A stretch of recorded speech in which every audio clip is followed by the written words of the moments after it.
you guys were both here last time. We discussed basically there's 5 up here, but 6 different transitional forms that take us from the monkey to the man. And what we found was that there were some of them that were said to be intermediates that were downright deceitful. In other words, some were frauds. There were some that were either had teeth that were filed to make them look older, or they were not human teeth. They were teeth of things like pigs or other extinct things. Chemicals were applied to the bones on one to make them look old. And there were also mixtures of human and ape bones put together to make them look like a conglomerate. Other transitional examples that we looked at last time turned out simply to be either apes or mans. They weren't transitional at all.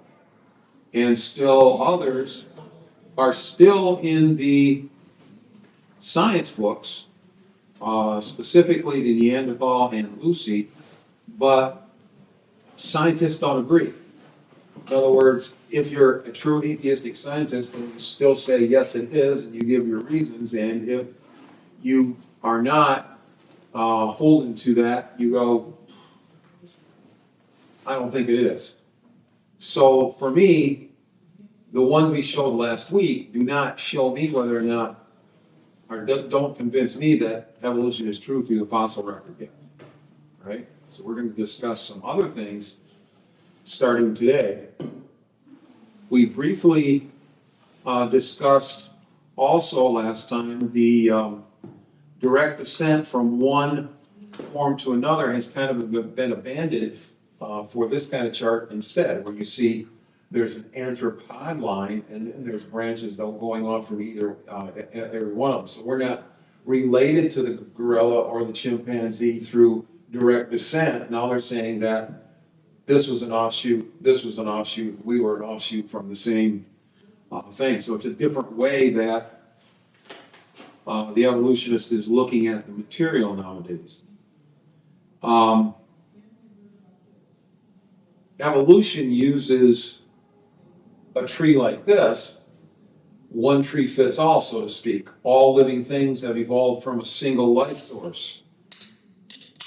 Whereas, if you're a creationist, what's different about how they look at the tree and how we look at the tree? How I would, I think you guys would too. What's different about the two charts?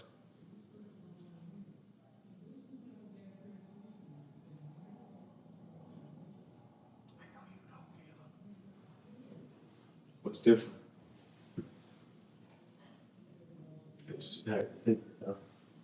You know what's different between this one and this one?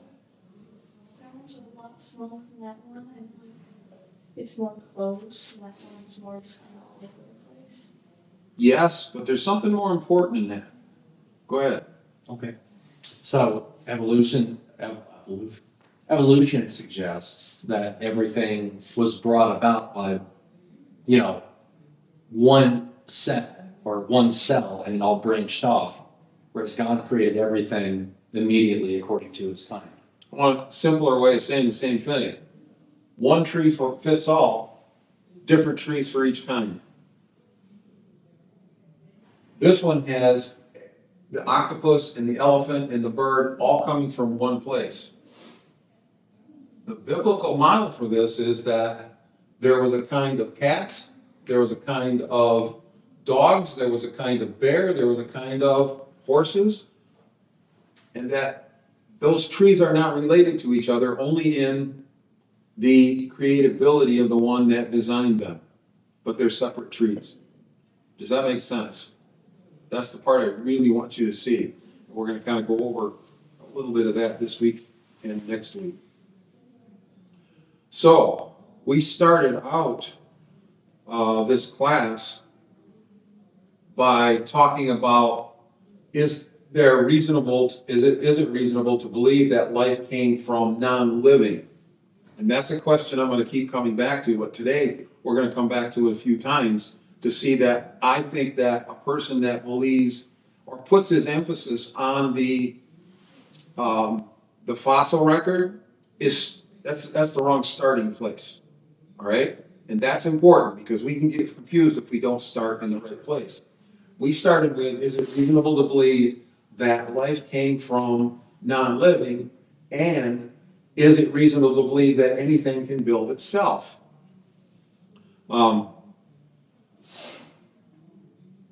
Just try and think for a moment. I've done this when I was younger. It drove me crazy, and it's one of the things that drove me in the correct direction. But it's kind of just a little exercise I remember doing, because if evolution is true, we have to think of a time when there was no thought. Remember when in the first few couple of lessons, no thought, no mind, nothing. So try right now, all of you. Try to think that there's no thought, there's no mind, there's no intelligence. What happens when you try to do that? You immediately have to go back to the fact that you're thinking about it. You can't conceive of it. All right? If you try to think about that, you can't. And I remember that driving me nuts as a younger person. All right? But I remember that's one of the things that drove me to the idea that if there's intelligence now, there must have been intelligence in the distant past, even into infinity, rather than non-life, non-living, and then life was formed. And is it reasonable that anything can build itself?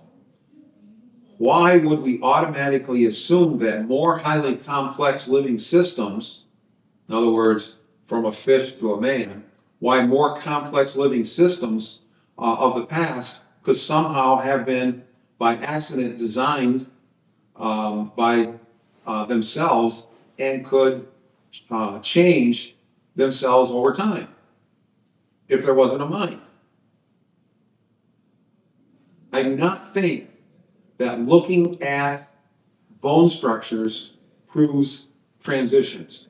Actually, I don't think it proves anything, but we're not quite there yet. I'm going to give you a simple example before we get into looking at some of the things. We're going to watch about an 8-minute movie today of an atheist explaining this. It's a small portion of a very long one, but look at these three. When I look at these frames of these three buildings, I think I have something in my head as far as their progression and how they got here. And guess what? It's not that one evolved from another. All right? What it is that I assume that there are different kinds of buildings which can share a common design element because whoever invented one used the same design because that's the one that works. So in a little bit, when we see different kinds of hands and fins and flippers, they're going to try to say that that proves evolution. And to me, that doesn't prove it any more than it proves this. All right? If something works, you don't change it much. Or as we used to say, if it ain't broke, don't fix it. And I think that's the way that the great designer did his work. It all goes back to this again. No intelligence to intelligence through chemistry and electricity. We choose to believe in spontaneous generation because we cannot accept the alternative. And if you remember, that's George Wald, a scientist, that made that statement. I like to look at this particular. Anybody ever read Peanuts comic strip or watched Peanut cartoon movies? When I was younger, and I don't mean a kid, I mean like I was in my late teens, 20s, even 30s. I used to get the paper and look for two different comics. One was Hagar the Horrible. You seen that one before? I loved it, all right? And the other one was Peanuts. This came up one day. Aren't the clouds beautiful? They look like big balls of cotton. I could just sit here all day and watch them. If you use your imagination, you can see lots of things in the clouds. What do you see, Linus? And he says, a couple things here. He says, I see a map of British Honduras in the Caribbean.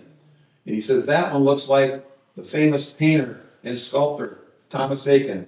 And he says, that cloud over there is an impression of the stoning of Stephen in the Bible. What do you see, Charlie Brown? Charlie Brown reluctantly says, I just see a duck getting horsey. Okay? I think sometimes people use way too much imagination, not just for what Charles Schultz is trying to say. A lot of his stuff was biblical based, right? But I think people do that same sort of thing today with a lot of different belief systems. So, when a microevolutionist, what is micro different than macro again?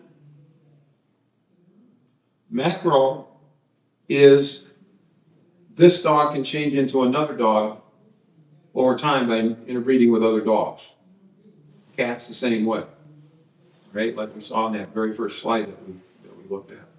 Whereas microevolution is what the atheist evolutionist has to believe in, which says that a fish eventually became a dog, which eventually became a man, or a monkey.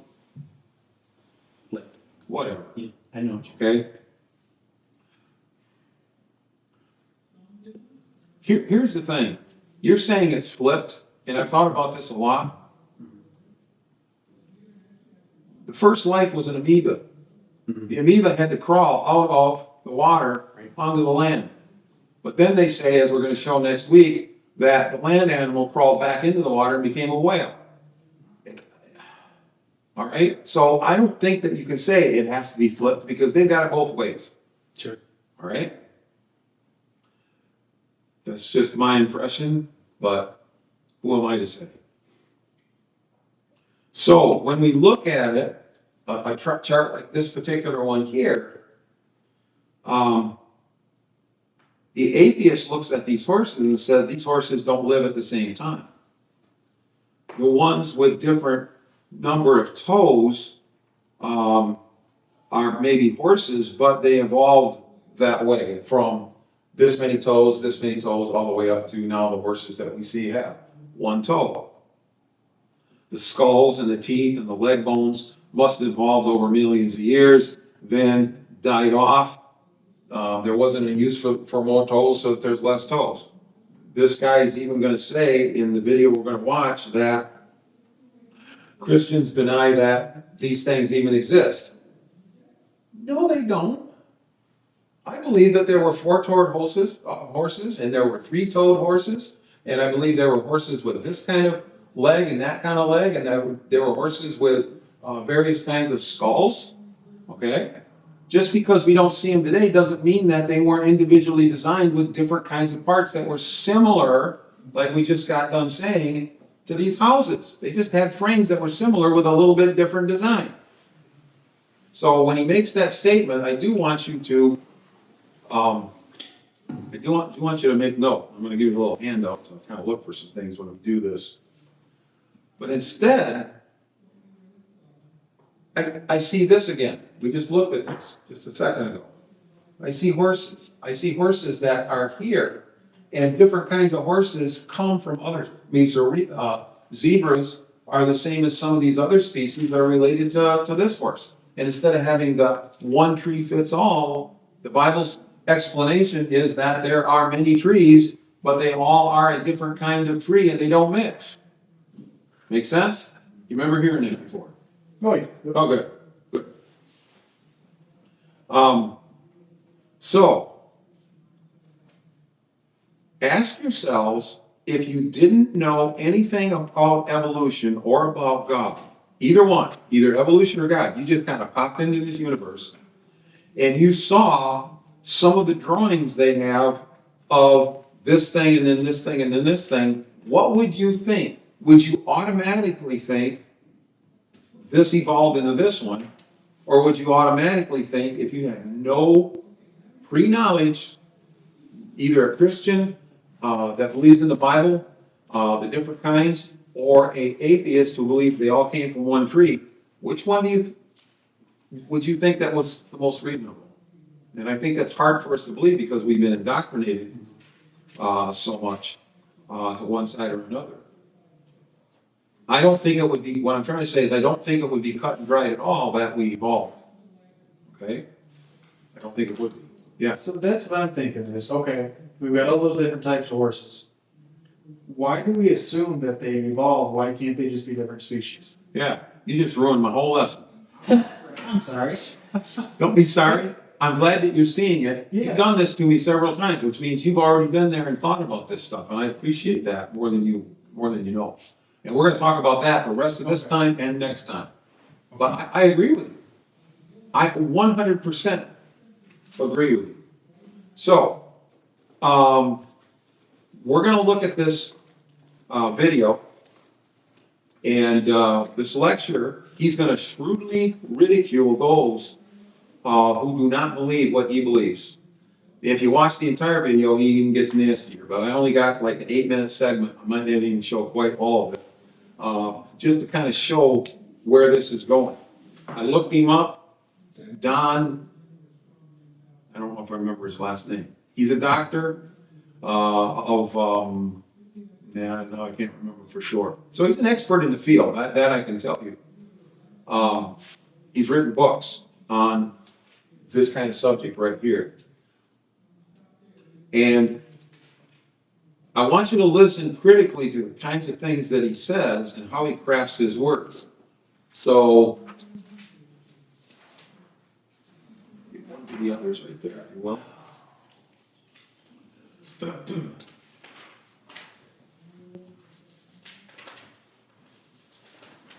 So whereas I think when I see this, I see this. These are all horses. When an evolutionist sees this, they see this. And these are fancy names for all those horses. You can find them on there. The last one is the ones at the top there.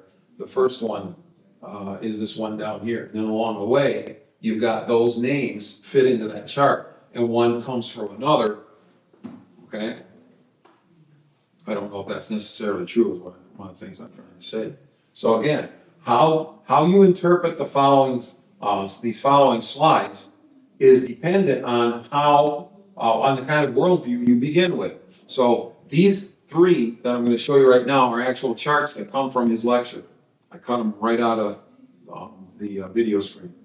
So he's going to say, everybody, even the creationist, believes that one's a worm. Everybody believes that one's a fish. And look at what happens in between. He says, where do you draw the line? To him, that shows evolution. Same thing with the feet structures here, right? These are totally different feet structures. And to him, that means that this one evolved into this one, to this one, to this one. They all evolved from the same source. And finally, he's going to talk about the amphibian going on to land eventually. And then eventually, of course, to humans. So, here's what I want you to pay attention to when you watch this. He will use the following kind of statements. Where do I draw the line? He will say things like, must have evolved. Modern life forms do such and such so that shows that evolution is possible. We're going to talk about some of these individually here in a second. Vestigial limbs. Anybody know? You know what that is? Okay. It was a big thing when I was in high school that everybody kind of realized, ooh, monkeys have tails. People have tailbones. That must be we came from a monkey because we no longer use our tail. We have a bone we don't use. All right? Those are the kinds of things. And there's quite a few different examples that evolutionists use. We're going to talk about one next week that's related to the whale. And what they evolutionists have said in the past and what they know now is totally different. But in this video, they're going to talk about little feet and little bones inside of them that haven't exactly gone away. One of them, I don't remember if we talked about this last week, probably not. is gonna be the snake. Okay, the snake supposedly has these little bones in it that could be feet. I don't know what they're there for, but I don't think they were feet. Okay? Unless it's applied to Genesis, but I don't know whether or not. I don't, what's that? I was just about to say that. Yeah, but I don't know if that's true or not. That's something that a lot of people claim, but they weren't there, so they don't know either. All right? And I know your brother, I don't remember which one it was, brought up a muscle in the hand that he had read about. And I got looking up on it, and if it's the one I think it is, and I had it looked up, and I was gonna tell him the next week, and of course he, wasn't there next week. When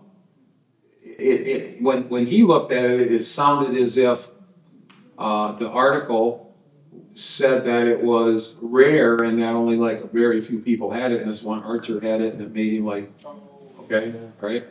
Well, if it's the one I looked up that I think it is, it's like 80% of the world has it. Only about 20% of the world doesn't. Okay, it's a development thing, not a vestigial muscle. All right? But people are easily fooled because they don't know the science, they don't know what's actually been found, they only know the trinket that's being said at the time when that little blurb came out on Facebook or whatever. He's going to use the words may be possible, he's going to use extrapolation from partial bones to drawings that assumes things happened that I don't think did, and that the drawings of the bones might have looked like this kind of or that kind of living thing. So look for those kinds of things and we'll do a little discussion afterwards. And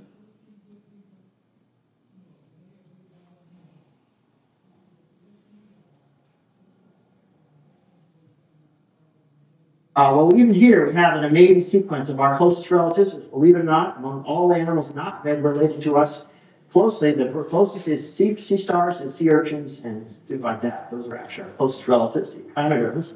And we can see in the fossil record how we make that transition from them to these very primitive relatives of the chordates, which are very primitive fish-like creatures, starting with things like these, what are called tunicates, which are these things that look hardly like anything you can imagine. It's a little blob of jelly that has a filter basket. But they have characteristics of the most primitive fish in them, including a gill arch and all the rest of pharynx, something you and I also have.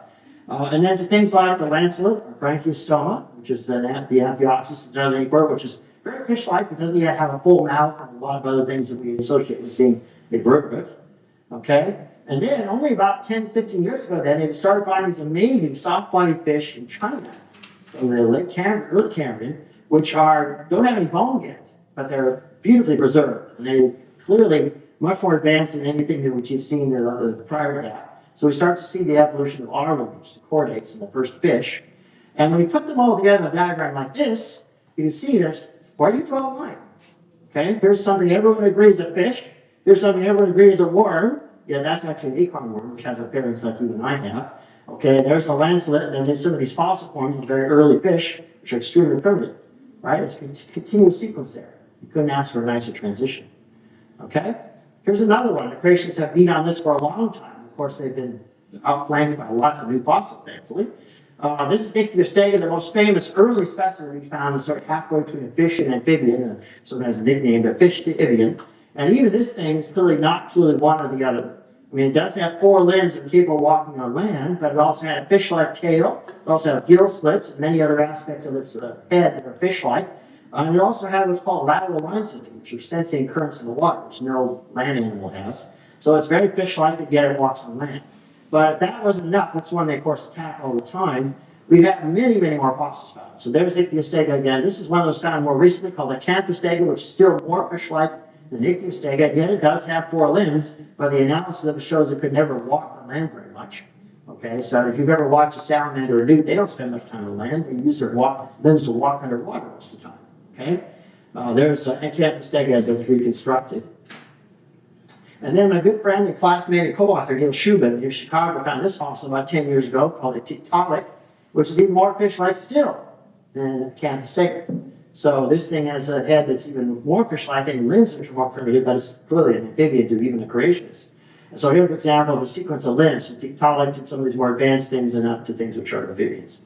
Again, there's no break there, right? They're a continuous sequence here. So, for example, this family tree here, there are things that everyone agrees are fish, and then a whole series of more and more advanced aquatic amphibians until you get to things everyone agrees are amphibians like frogs, right? Where do you draw the line? There isn't any, right? It's a continuous sequence. And of course, creationists want to admit these things exist.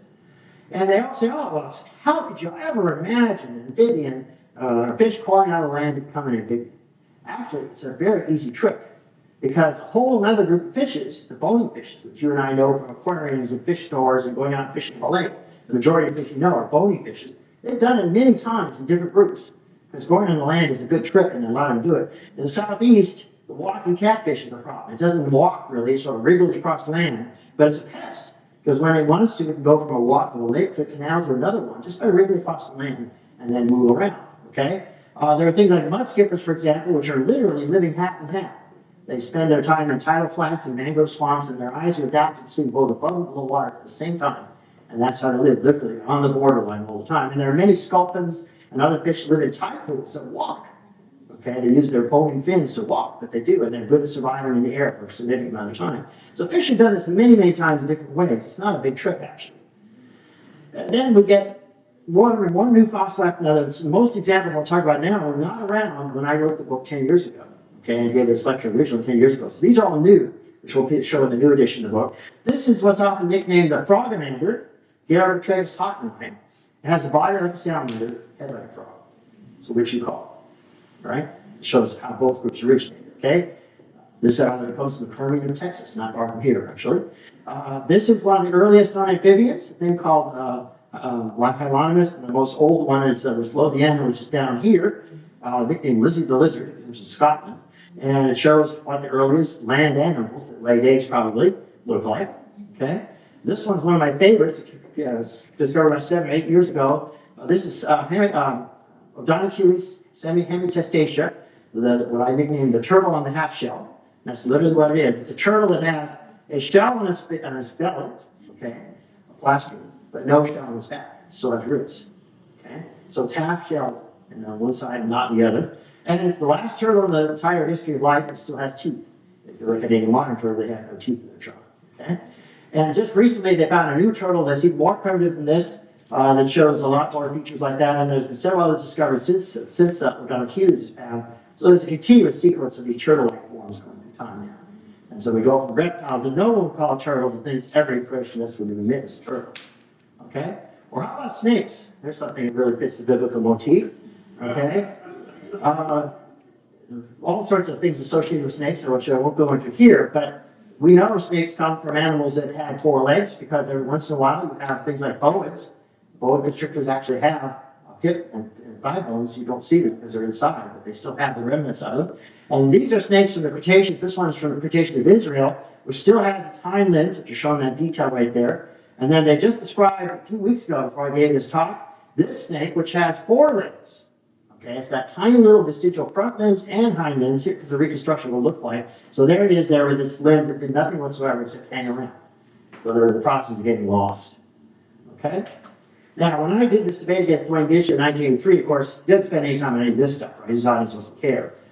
What he really spends his time on is dinosaurs, because most... Right.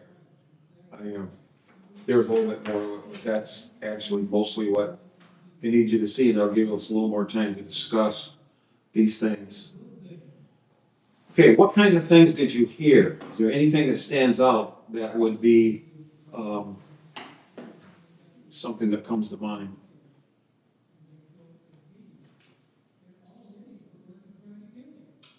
There's a lot of observation followed by assumptions. Speculation. Yeah, I see that this fishibian, yeah, whatever they called it, has gills and legs so they can walk on water and land. So I assume it's transitional. But then they go on to say that there are species today that walk on the water. So we're going to emphasize this more and more. Number one, by the end of this lesson in just a few minutes, and then again next week. Why does he automatically go to that conclusion? Because he starts with presupposition. What's the presupposition? Man first. Evolution. Exactly. That's why we started with the lessons that we did. So by the time we got here, you could see that they have a presupposition that they can't prove. But it has to be if their worldview is correct. If there wasn't a designer of any kind, whether it was a god or anything else, this is the way it had to happen. So there's no doubt in their mind that this is what took place. All right. I was going to cover the one you just said a little bit later in my notes, but I'm going to bring it up right now. You're right. At one point, he talks about that this idea that things in the water crawling up on the land happened many times, and it's an easy trip. Right? You remember those words? It's an easy trip. Well, you remember the guy, and I can't remember his name right now. I showed his picture a couple different times, and we watched a video from him. And what he said in that video, he's a scientist, PhD in his field, it would take 999 Bible-sized books of new information called mutations in order to go from the simplest life form up to a man. Well, it might not be 999 more to go from the fish that crawls, or fish in the water, to the fish that crawls on land, but there's a significant number of these mutations that would have to happen. He don't deal with that because he's not a biologist. So he can sit in his own little world and rely on the biologist to feed him information that has to work. And yet other biologists say it doesn't work because, you remember what that one guy's talked about mutations says actually mutations do? Remember that lecture or that video? They break things. They don't build new things. They don't build new bridges. Now people say, and this is a true statement, but it's misleading. If you remember, he said that people say that mutations can do things that are good. And he compared it to, okay, the enemy is advancing, so you blow up the bridge. To blow up the bridge, you saved yourself, okay, for whatever reason, but you didn't build a new bridge, you blew it up. And that's what mutations do, is they blow up things. So he's relying on the biologist is relying on him, and the two of them don't study in between, and they keep those sciences pretty much separate. Make sense? And none of them are looking back at the fact, none of them, I can guarantee, are consistently looking back at the fact that in order for all this to be true, we had to start out with no mind. I've listened to countless lectures. I have never heard that come up in a debate between the two. Not by the Christian. Not by the person that's not even a Christian, but the person that believes in intelligent design. Debating. They don't bring that point up, and I don't know why. I don't know if they don't see it. I don't know if it's off bounds for people to talk about it. Yeah. I'll send you some debates later where they do bring it up. They're pretty cool. But yeah, a lot of times they don't. A lot of times they don't. I know. I've heard, we're going to talk about Richard Dawkins just a little bit next week. And I've seen several different people talk to him. And they'll talk about certain things, but they never go that far and ask him that question. All right? We're not going to, Richard Dawkins isn't going to be our purpose next week. We're going to talk about two more kinds of fossils. But he's going to come up in the discussion, so I'm going to explain a little bit about him. Because various species share common traits, it automatically makes this guy believe that one evolved from the other. All right? Like that right there. We just got done talking about that. The problem that I see with that is that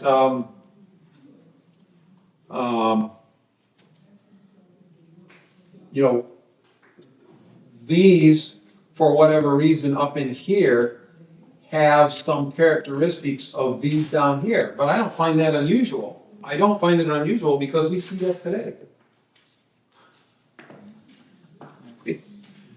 We see it today. I mean, duck bill, web feet, but this one has fur like, I mean, it's a mixture.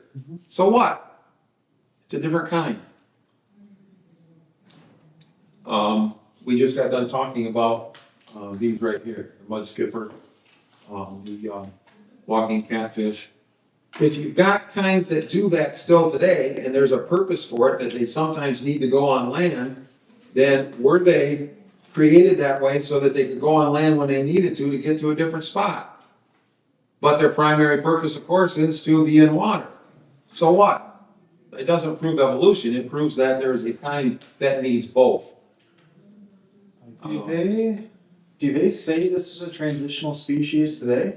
Or do they just say this is just what they do? I think he was implying that when he said, this is like, an easy trick. It happens all the time. And he never actually said it, but I think when he mentioned this, he was implying that these were in the middle of evolving. But I don't know that for sure. Yeah. Do you know off the top of your head if they say anything like about whales or dolphins? Because they live in the water, but they breathe air. All right. My, We're gonna talk about two things next week.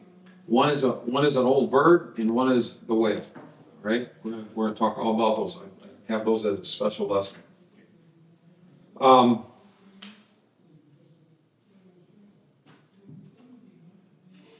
We look at a variety of kinds of feet.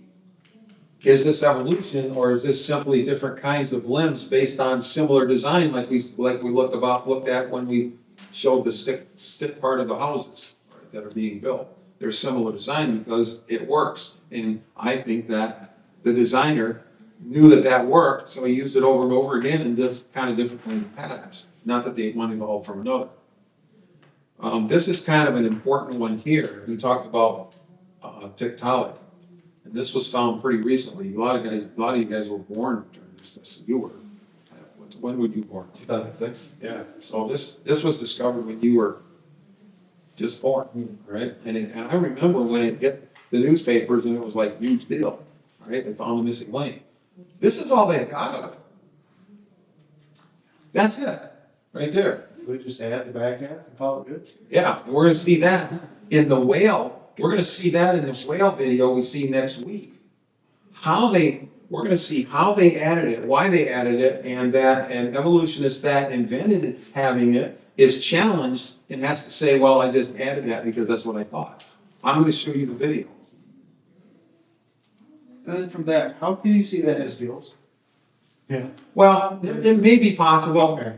Okay, I'm not gonna say that, they can't do that because one of them we're gonna look at next week are gonna say that it had feathers, and to me to look at it, it doesn't, but if they blow it up in a certain spot, it kinda looks like it could have feathers. Gotcha. All right, so I think that's a little more difficult to discern as to whether it's there or not, and I'm not gonna dispute that with them. So, But one more thing for you. The problem with this is that this ended up being a missing link at a certain number of millions of years ago. But then they found this, all right? This is the tracks. This is the actual tracks, and they found this in quite a few different places. This is the pattern of those tracks, and this is what has to have made those tracks. Guess what? These tracks dated 18 million years older than Tiktaalik. That means that Tiktaalik was not the transitional form that they're saying it is. Okay? It's impossible. I don't believe that the 18 million years is true anyway, but even if it was, it shows that it's not what they're claiming that it is. Here's a more recent example. Before I go to the recent one, go ahead. how can you tell from the fossil if it breathes air?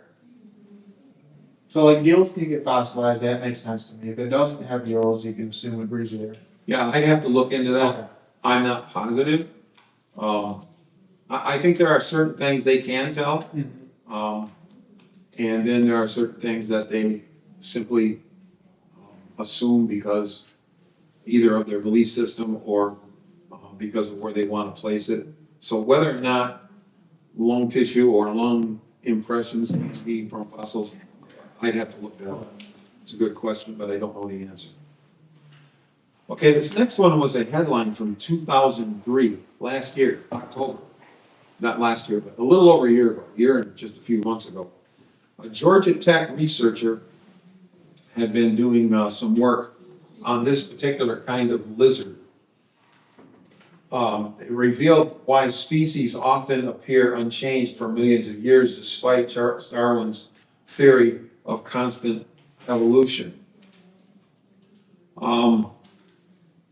This particular lizard, they had been observing for several years.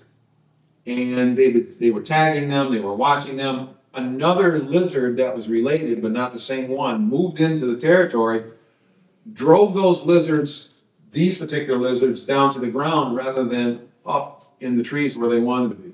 As a result, the population of these lizards started to die because predators could get to them easier. So here's what they observed that proved evolution. Their legs got longer after this happened. Over, a couple of generations or so, it started to get longer. Why did the legs get longer? Adaptation. Because the predators were eating the ones that couldn't run as fast. Mhm. So the ones that could run faster, it's like, I don't have to outrun the bear, I just have to outrun you. Well, that's kind of the same principle that was going on here, but that's not evolution. All right, all that is the shortest legs get eaten first, so the next generation have longer legs because all the ones with shorter legs keep getting eaten. But here's what another guy said about the same thing. This is a guy that doesn't believe that it shows evolution, and he said this. He says, I'm making a prediction that however long the animal's legs become, they will never turn into something more sophisticated than legs. I don't see that as being anything more than quite simple to think. Because they should grow wings. Then they can fly away. Yeah, exactly. If they Right. want to keep going to the highest level they can. Yep. Yeah. Why, if the giraffe grew a long neck so it could get the top of the tree, which they do claim, or at least they have in the past, didn't it get one that would actually bend like this to make it easier for it to drink? Mhm. Why, if the jackrabbit developed legs that could make it run faster than the fox, didn't the fox develop legs that could run faster to get the rabbit? There's a lot of these that you can go through that, if you think about them, they're just plain silly. One of the problems then becomes the question, should I believe in evolution based on looking at the fossils? And I don't think so. We looked at this, all right?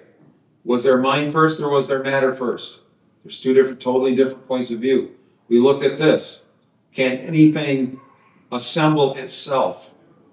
Okay, which is true if there was only mind first. It had to somehow or another do this from mindless matter. And can information, like we talked about several times, come from anything besides a mind? I think, like you said, and like told you I was going to try to show, I think these questions have to be answered first, because that sets the tone as to where we're going to go from there. If your conclusion is that there's a mind first, then the fossil record just might be showing something else besides what the evolutionist wants you to believe. So it becomes a thing of mind first must believe that we evolved. It's mandatory. We had to evolve if there was a mind first, because it didn't pop into existence. But if you have a mind first, just maybe there was a creator instead. And that's the part they reject. And of course, some of you have heard this read before, probably countless times, but that's what Romans chapter 1 is trying to say.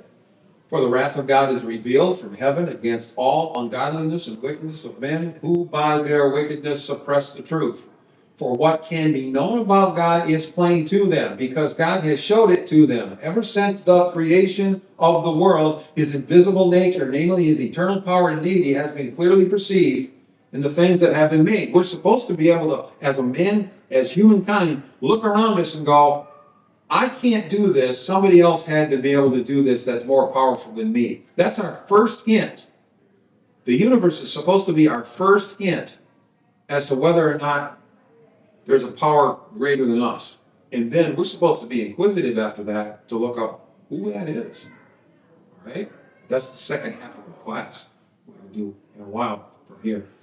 And as it says in John chapter 15, verse 18, if the world hates you, understand that they hated me first. Why did the Jewish rulers hate Jesus? It all boils down to one thing and one thing only. Although there's a lot of different subparts of it, but there's one thing. What is it that made them hate Jesus? He claimed to be God. He claimed to be God. So why are Christians being ridiculed by a guy like the video we just watched and countless others? Because if they ridicule you or me, they're going to ridicule you. Why are they ridiculing you? Because you profess a belief that Jesus is God. For the same reason they ridicule Jesus. He claimed to be God. You say he's God. Jesus says that's an axiom. All right? Evolution is not a mandatory way in which we got here. Evolution is a mandatory way only if we got here without a God. Okay? And I think Jesus is kind of saying that as an axiom. You know what an axiom is? An axiom in, say, for instance, geometry. I don't know if you guys took geometry in high school. Did you take geometry? Yeah, just Don't remember the word axiom? no. Okay, the word axiom simply means something that you know for a fact that doesn't need to be proved. Okay? A point has a dimension of no space. Okay? It has no length, no width, no height. That's an axiom. All right? But what you use that point for, you have to prove using different kinds of previous, maybe a couple of different axioms, but previously proved theorems. All right? So an axiom is something that you accept without proof because you know it's true. All right. Real quick, before, I want to show you something here that we've done before. See this book? Horses, page, this is the same biology book, page 296. Horses evolved originally from, and they give this long scientific name, which was about the size of a dog. And we saw that in the picture at the bottom of this chart that we just saw.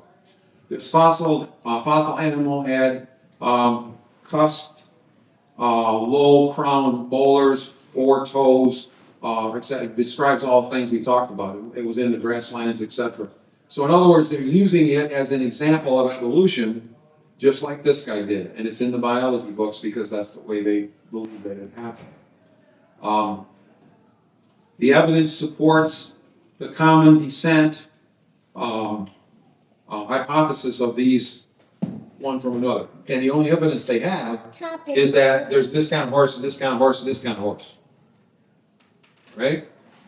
And then this picture on the next page, right here, talks about that other kind of chart we looked at where there's different kinds of limbs all sharing some common features. It says, yet all vertebrates forearms contain the same sets of bones organized in similar ways despite their dissimilar functions. Well, it's going to take you back to the frame of the house and the different kinds of buildings. I don't remember what all of them are called right now. Right? That doesn't mean that one evolved from another. It means that there was a common design. And I think that's what these are showing us, that there's a common designer. The same way as when we talked about, what was it? Give me a second. We talked about the Fibonacci sequence.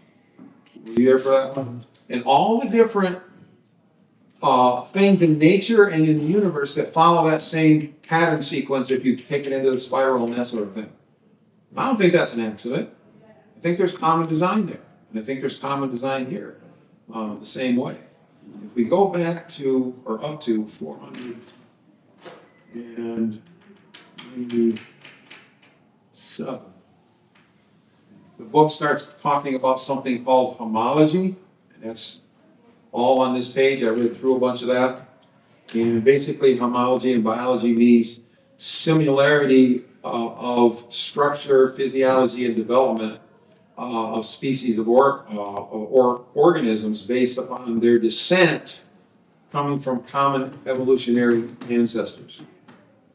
So if you look at those different kinds of feet, different kinds of flippers, they're saying that it proves evolution because it came from this and it came to this and it came to this. Or, anybody know who Fred Bear is? You ever done any bow hunting? Okay, yep, I recognize. Right? Fred Bear's a really, in fact, he invented the bear bow. He had a museum for a lot of years. He's passed away now. He had a museum for a lot of years up north in Michigan Okay. before he moved to Florida when he retired. I went to that museum about at least twice, maybe 3 times. And he had some things at that museum that were really, I mean, it proved evolution. There was the prairie pike, there was the fur-bearing trout, and there was the jackalope. Okay?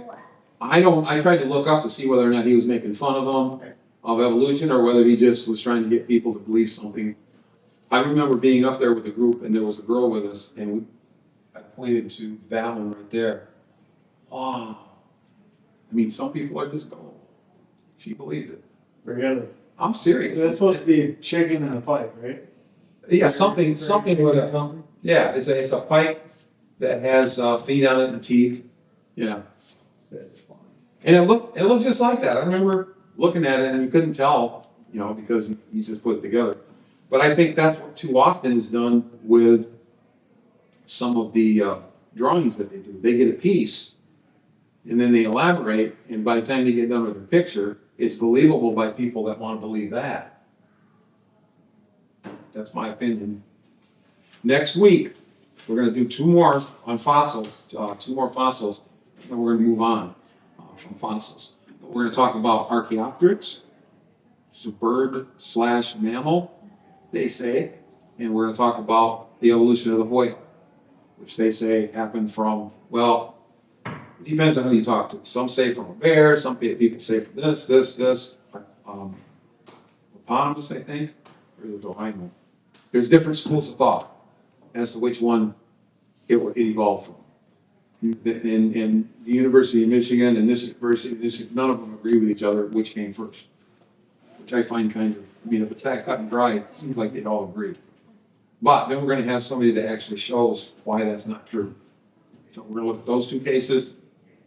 We're not doing an exhaustive case of these because there's just too many, but just enough to let you think about does this actually prove evolution, or is this just a worldview based on an initial assumption that a mind didn't come first? And that's the way I want you to be able to think. Make sense? All right, you guys have a good day.